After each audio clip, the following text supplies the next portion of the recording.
एक दिन इतना अमीर बनना है कि मम्मी के साथ शेयरिंग ऑटो नहीं अपनी कार में ट्रैवल करूँ। हाय, मेरा नाम रिया है और मैं शिलीगुड़ी के एक छोटे से घर में रहती हूँ। सुबह उठते ही सबसे पहले भाई को टिफिन बना दिया क्योंकि स्कूल भेजना भी एक फुल टाइम जॉब है मेरे लिए। फिर सबके लिए ब्रेकफास्ट में ये एक चिकन रोल बना दिया क्योंकि देखो ये थोड़ा सा हेल्दी वर्जन का रोल होता है क्योंकि बेस तो तुम्हारा आटे का ही रहता है, ऊपर एग जाता है, फिर उसके बाद सौते चिकन। और मेरी वर्कआउट की शुरुआत तो ये बर्तन धोने से ही हो जाता है। खैर मैंने सोचा कि जिम चली जाती हूँ क्योंकि पीरियड्स की वजह से ऑलरेडी 3 दिन जिम मिस हो गए, लेकिन बारिश ने बोला कि आज भी तो घर पे ही रह बहन, इसलिए अपने हेल्दी वर्जन को याद करके एक बनाना खा लिया और उसके बाद घर पे ही वर्कआउट निपटा दिया क्योंकि एक्सक्यूज को एंट्री नहीं देती मैं। और फिर क्या, नहा धो के फ्रेश होके मैंने अपना लंच निपटा दिया, वो भी माछेर झोल और भात के साथ, जो कि हमारे घर पे रेगुलर होता है। फिर मैंने छोटू को भी खिला दिया और फिर मम्मी और मैं रेडी होके कैमरे के सामने फिट चेक देके निकल पड़े मार्केट के लिए। हामी अहिले जाँदैछु मेरो छोरीसँग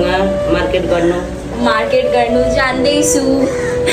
गर्नु। भाई मेरी मम्मी को ना पूरा नेपाली बोलना आता है और मेरे को अलिकिती आता है। दिन दहाड़े ऑटो पकड़ के हम मार्केट के लिए निकल तो गए थे क्योंकि बाहर बहुत धूप पड़ी थी और मेरे को स्कूटी नहीं लेके जाना था। वैसे बहुत टाइम बाद मम्मी के साथ ऐसे शेयरिंग ऑटो में ट्रैवल किया। सच बोलूं कभी कभी ना ऑटो में बैठ के बस एक ही थॉट आता है, काश एक दिन अपनी भी एक कार हो। गर्मी हो या बारिश हो मम्मी को इतना स्ट्रगल ना करना पड़े क्योंकि देखो सपने फ्री होते हैं, इसलिए थोड़ा बहुत तो देख ही लेती हूँ। मार्केट से मैंने ट्रॉली ली, जूते खरीदे और एक शॉर्ट टाइम में मैं रिव्यू दे दूं क्या कि मार्केट पूरा खाली होके पड़ा हुआ था, एक भी चीज ढंग का नहीं मिल रहा था और मैं बस ट्रॉली लेके इधर उधर भटक रही थी। और फिर वापस आते टाइम ऑटो लिया, फिर टोटो और मम्मी के साथ बकवास करते करते पूरा दिन निकल गया। थोड़ी सी बजट फ्रेंडली लाइफ चल रही है बॉस, जहाँ पे हालात चेंज करने की कोशिश चल रही है। और फिर चांद को देखते ही देखते हम पहुँच गए थे हमारे घर पे और मेरे से ज्यादा व्लॉगर तो मम्मी लगती है भाई, कैमरा देखते ही हाय गाइस बाय गाइस करती रहती है। और इधर मैंने घर पे एंट्री लिया ही नहीं था कि अपना स्कूटी निकाल लिया क्योंकि पूरा दिन मैंने भाई को अकेला छोड़ दिया पापा के साथ, तो सोचा उसको कुछ खिला के लेके आती हूँ, नहीं तो ये मेरा दिमाग खाता रहेगा। तो फिर मैंने उसको बर्गर खिलाया, फिर गोलगप्पा और एक दो तो मैंने भी निपट लिया। पता नहीं कभी कभी लगता है कि लाइफ इतनी फास्ट चल रही है ना कि दिन खत्म हो जाता है और पता ही नहीं चलता कि हमने अपने लिए क्या किया। बट मुझे पर्सनली ऐसा लगता है कि मैं अपना बेस्ट टाइम स्पेंड कर रही हूँ फैमिली के साथ।